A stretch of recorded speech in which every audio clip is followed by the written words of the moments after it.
Certainly, we want to talk about your program, and congrats to you for winning the Eddie Robinson Coach of the Year award. What does that mean to you? Well, it means a tremendous amount. It just shows you what our football team and program has done, our players, our coaches, and it's great for our university. And then just the respect I have for Coach Robinson. I got to meet him a few times. My dad was a coach, and I got to meet Coach Robinson quite a few times and talk to him. And my dad respected him so much, and what he did at Grambling was amazing. And growing up in Nashville, Tennessee, and in the South, that's a famous name, just like Coach Bryant. So it's an excellent award. I'm very honored to get it. Talk about the turnaround from Colorado and getting them back in sort of the tradition and winning ways. Well, it was a lot of hard work, a lot of process. It goes from our president, our chancellor, our AD, Rick George, our AD. They've all been really involved helping us build the program. It doesn't just take a one-head football coach coming in and just a team. It takes a whole group of people to turn what was a mighty program for many years that when we got there was basically, I like to say we rose from the ashes. We were not even competitive, and now we are, one of the most biggest turnaround in Pac-12 and Pac-10 history, 101 history years of the Pac-12, and so I think that shows you where we are, and we're going to keep having a good program and a good team in the future. Help us understand. We're media, we're fans, but we don't really understand what Coach Saban, from a coaching perspective, has been able to do. Can you help us connect the dots of what he's been able to accomplish in Tuscaloosa? It's unprecedented. What he's done is amazing to me. How he keeps it at that high level. Every game that Alabama plays in is the other team's Super Bowl. And to have your team ready like that you have to be that intense week in, week out. He holds them at that high level, the players, the staff, and then, how they've been able to keep recruiting like they have. They say, well, Alabama, all the kids want to go to Alabama. Well, that's true in a lot of aspects, but then if you look and you go, there's two great tailbacks there, and I'm a tailback. How does he convince me to come here when there's two guys I can't beat out right now? So there's a lot of, the buying into the team aspect, because all those young men on that team are phenomenal players, and to buy into that team aspect, a lot of teams have a lot of great players. He, in somehow, some way, every year, which is called a bunch of different guys, he molds them into a team, and that to me is what's amazing, that he's able to keep it at that high level year in, year out. Does he have a chance to be the greatest to ever walk the sidelines? I would definitely say he has a chance. There's no doubt. I mean, he ties Coach Bryant if he's able to win Monday. Yeah, to me, he's definitely up there. You would have to. When I think of it, me personally, I definitely think of him as on the same level with, Coach Bryant, and I think it's even.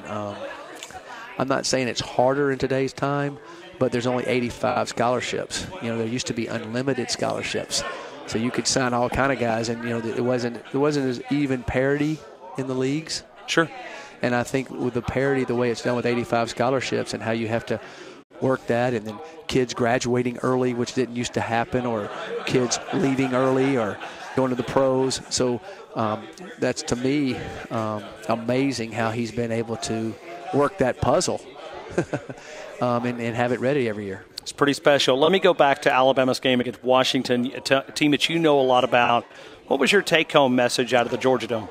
My take-home message, because I was there for the game. I won the Bobby Dodd Award there, and so I got to watch it. And we had played Washington 8 days earlier, and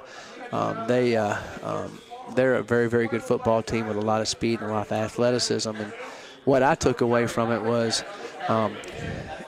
I just thought Alabama's defense, my best word to use is they're suffocating to an offense. They just suffocate them. They're everywhere, and they're powerful. And the great thing, they're so well coached. They're very talented. You got to have talent first, but they're so well coached. They leverage the ball correctly. They come inside out on angles correctly. They know where they fit correctly. The one drive that Washington had, they busted two coverages. You don't hardly ever see that.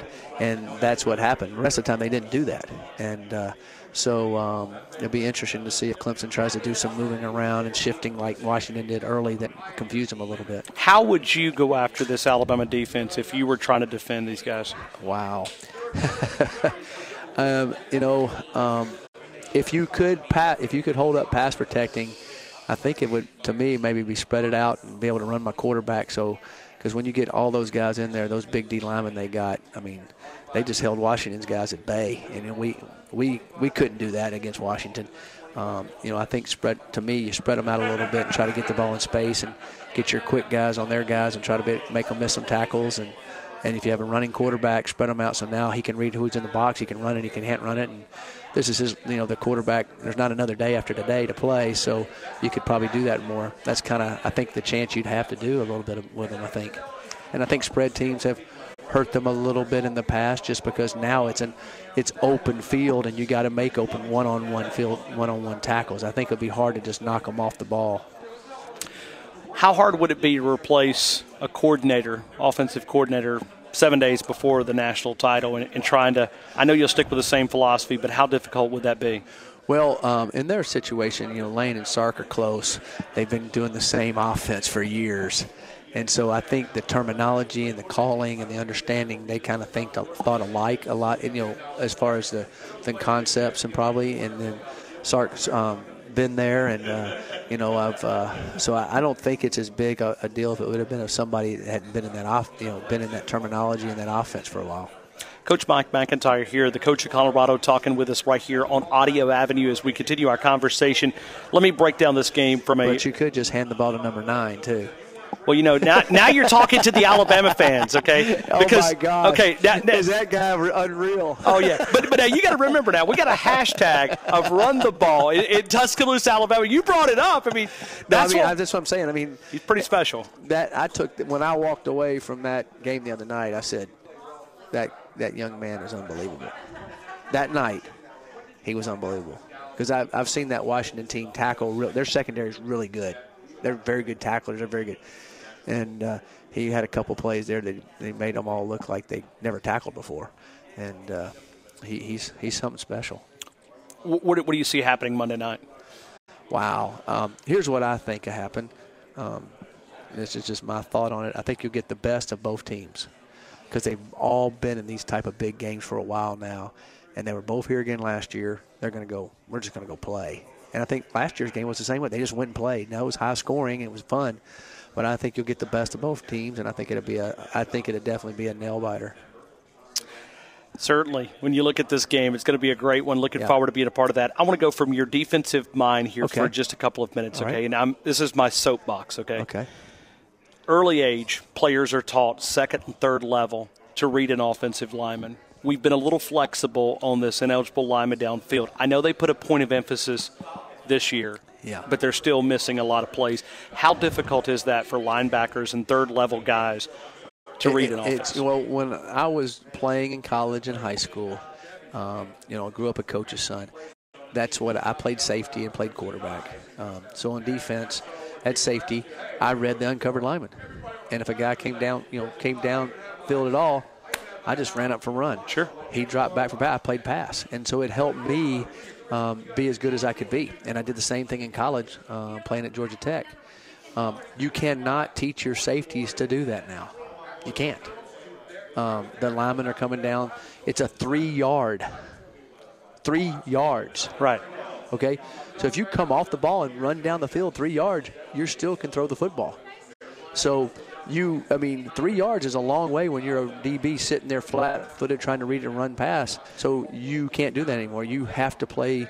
Your coverages have really turned into more of a man-type coverages. You can say it's quarters, you can say it's whatever, but when it's those RPO situations, it's really man. And so that's what's made that a little bit more it's harder to read. So, they were better on it this year. It used to be just blatant. But it has gotten better, but it's still it's interesting how the game has changed because of that, and it's a great weapon, and I think that's why offenses are so much better now, being able to do that. The rules favor the offense, no doubt. Yeah, but I mean, it should, because that's what sells tickets. That's what sells excitement, right? If every game was 3-0 or 7-0, it wouldn't be the same. You need to, that's part of the game too. And then I think defensive have evolved. There's a lot of things. You're seeing a lot more man coverage. You're seeing less amount of quarters and different things like that. And you're having to recruit a little bit different for that. You're also Alabama's defense to me is a good example. They're not quite as big as they used to be. Sure. Because you're spread out more and they have to have more speed because they got to be in those man situations right. and run it down. So I think it's evolved. Yeah, well, one of the reasons why they lost weight is because Clemson put up 40 points. Right. We had players that told us earlier today and last week we're embarrassed that we gave up 40 points to Deshaun Watson and Clemson last year. So they lost weight and said we got to become faster. Exactly. So because the game has changed and that's part of it. Thank you again. I'll say this. I was out in your area a few months ago. Okay. You've got a beautiful campus. Oh, it's gorgeous. I mean, you look back, special. that backdrop, I mean, how do you beat that? No, it is absolutely special. And the way our stadium sits in that backdrop, we've got I think one of the most beautiful settings for a college football stadium there is.